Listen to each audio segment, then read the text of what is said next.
बिस्मिल्लाहिर्रहमानिर्रहीम। अस्सलामु अलैकुम। कुर्बानी की कहानी। बंजर और बेआबाद पहाड़ी मैदान, सख्त गर्मी का आलम, दूर तक फैला सहरा और इर्द गिर्द सियाह पहाड़ियाँ। आस पास कोई भी तो सायादार दरख्त नहीं था। दूर कहीं कहीं खजूर के दरख्त दिखाई दे रहे थे। काफिला जो सिर्फ 3 अफराद पर मुश्तमिल था, गर्मी और सफ़र की थकान से निढाल हो रहा था। काफिले के तीनों अफराद, वालिद और वालदा और तीसरा नन्हा सा इनका बेटा, ऊँट की सवारी, लंबे सफ़र और गर्मी की थोड़ी देर सोचने के बाद सवारी से उतर पड़े। पहाड़ी के दामन में खैमा लगाया, बीवी और बच्चे के लिए चटाई बिछाई। गर्मी तो थी ही, पानी की छागल और खाने की पोटली बीवी के हवाले की और बोले, खुदा का लाख लाख शुक्र है, इसके हुक्म की तामीर हुई। सब्र और हिम्मत के साथ रहना, अल्लाह का हुक्म सर आँखों पर। बीवी ने मुस्कुरा कर कहा, आप बिल्कुल फ़िक्र ना करें, मुझे पूरा यकीन है कि इसमें भी अल्लाह की हिकमत पोशीदा है। अल्लाह ही अपने बंदों की हिफाजत और निगरानी करने वाला है। ये थे अल्लाह के प्यारे नबी हज़रत इब्राहीम अलैहिस्सलाम, इनकी मोहतरम बीवी हज़रत हाजरा और नन्हे फर्जंद इस्माइल अलैहिस्सलाम। अल्लाह पाक ने हर ज़माने में इंसानों की रहनुमाई के लिए बरगज़ीदा लोग भेजे, जिन्हें नबी और रसूल कहा जाता है। इन नबियों और रसूलों ने अल्लाह को एक मानने, बस इसी की इबादत करने और इसी के बताए हुए रास्ते पर चलने की तलक़ीन की। हज़रत इब्राहीम भी उन्हीं बरगज़ीदा नबियों में से हैं। हज़रत इब्राहीम ने अल्लाह के हुक्म से अपनी बीवी और बच्चे को इस पहाड़ी वादी में छोड़ा, नन्हे इस्माइल को प्यार किया और अल्लाह के हजूर सलामती की दुआ करते हुए अपनी बस्ती फ़लस्तीन की तरफ चल दिए। अंदाज़ा लगाओ, दूर दूर तक खामोश बंजर पहाड़, सख्त गर्मी और लू के थपड़े, आबादी तो क्या, वहाँ से किसी इंसान का गुजर भी नहीं हो सकता था। कोई भी इनकी मदद करने वाला नहीं था। अल्लाह ही तो है सबकी मदद करने वाला। जो लोग अल्लाह पर भरोसा करते हैं और अल्लाह के हुक्म पर चलते हैं, अल्लाह ज़रूर इनकी मदद करता है। ज़रा नन्हे इस्माइल को प्यास ने सताया, वो बिलबिलाने लगे। वालदा से बच्चे को तकलीफ़ देखी ना जाती थी। वो पानी की तलाश में कभी एक पहाड़ी पर दौड़ कर जाती और कभी बेकरारी में दूसरी पहाड़ी पर, मगर पानी का दूर दूर तक कोई सुराग ना था।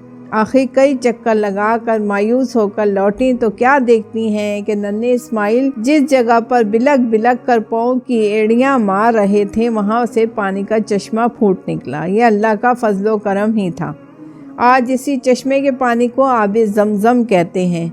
अल्लाह की मदद और नुसरत का सिलसिला चल निकला। इस दौरान में हज़रत इब्राहीम अपने अहले खाना को देखने गाहे बागाहे आते रहे।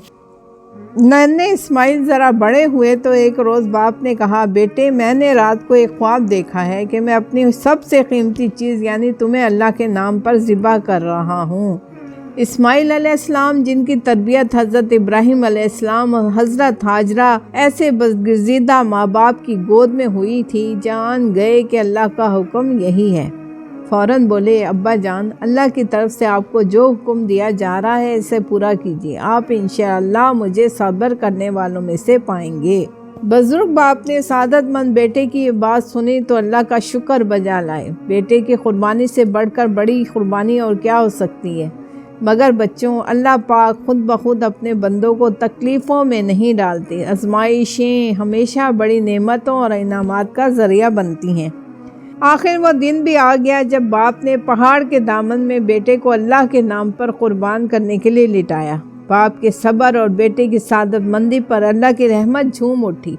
फ़ौरन अल्लाह की तरफ से एक मेंढा भेजा गया। इस तरह अल्लाह ने कुर्बानी कबूल की। हज़रत इब्राहीम इस कड़ी आजमाइश में सरखुर हुए और बेटे इस्माइल के बदले मेंढा ज़िबा हुआ। ये कितनी बड़ी आजमाइश थी कि हज़रत इब्राहीम ने अपने अकलौते बेटे इस्माइल को अल्लाह की राह में कुर्बानी के लिए पेश किया। इसी अताअत की खुशी में अल्लाह ताला ने इस दिन को हम मुसलमानों के लिए ईद का दिन करार दिया है। इस रोज़ हम शुक्राने के तौर पर नमाज ईद पढ़ते और जानवरों की कुर्बानी करते हैं। इसी ईद को ईद उल अज़हा या बड़ी ईद भी कहते हैं। हज़रत इब्राहीम और इनके फ़र्जंद हज़रत इस्माइल दोनों ने मिलकर अपने हाथों से इसी वादी में, जिसे वादी मक्का कहा जाता है, खुदा का घर खाना काबा तामीर किया। اور لوگوں کو اس گھر کی طرف بلاتے ہوئے اللہ کے حضور دعا کی کہ خدایا میری اولاد میں سے ایک ایسے جلیل القدر رسول بھیجنا جو لوگوں کو توحید کی طرف بلائے اور ان کو گمراہی سے نجات دلائے اور سیدھا راستہ دکھائے۔ اللہ نے یہ دعا پوری کی اور حضرت اسماعیل کی اولاد میں سے اپنے آخری پیغمبر ہمارے پیارے رسول حضرت محمد صلی اللہ علیہ وسلم کو مبعوث فرمایا۔ اس وقت پوری انسانیت گمراہی کے اندھیروں میں ڈوبی ہوئی تھی۔ لوگ ایک خدا کو بھول کر پتھر کے سینکڑوں بتوں کی عبادت میں مصروف تھے۔ ہر طرف ظلم اور ناانصافی کا دورہ تھا۔ پیارے نبی صلی اللہ علیہ وآلہ وسلم نے شدید مشکلات کا سامنا کرتے ہوئے اللہ کا پیغام لوگوں تک پہنچایا۔ مخالفت شدید تر ہوتی گئی تو آپ صلی اللہ علیہ وسلم اللہ کے حکم سے اپنا وطن مکہ چھوڑ کر مدینہ ہجرت کر گئے، لیکن فتح ہمیشہ حق کی ہوتی ہے۔ لہٰذا وہ مبارک گھڑی بھی آن پہنچی جب خدا تعالیٰ نے اپنے فضل سے مسلمانوں کو عظیم الشان فتح سے نوازا، یعنی مکہ فتح ہوا، اسلام کے دشمنوں کی گردنیں خم ہو گئیں۔ عرب کے لوگ جوگ در جوگ اسلام میں داخل ہونے لگے، اور پھر وہ مبارک دن بھی آیا جب ہجرت کے 10ویں سال آپ صلی اللہ علیہ وسلم نے فریضہ حج ادا کیا۔ لاکھوں جان نثار صحابہ جھوم جھوم کر اللہ کی حمد و ثنا کرتے ہوئے حضور صلی اللہ علیہ وسلم کے قدم بقدم چل رہے تھے۔ حضور صلی اللہ علیہ وآلہ وسلم اونٹنی پر سوار تھے۔ مکہ پہنچ کر آپ صلی اللہ علیہ وسلم نے طواف کعبہ کیا اور دوسرے فرائض ادا کیے اور مسلمانوں کو قرآنی تعلیم پر عمل کرنے، اخوت و محبت سے زندگی گزارنے، تمام غرور اور تکبر یکسر چھوڑ کر برائیوں سے توبہ کر کے نیکیاں اپنانے کی تلقین کی۔ حضرت صلی اللہ علیہ وآلہ وسلم کا یہ پہلا اور آخری حج تھا، اس لیے اس مبارک موقع پر آپ صلی اللہ علیہ وسلم نے جو خطبہ دیا اسے خطبہ حجۃ الوداع کہتے ہیں۔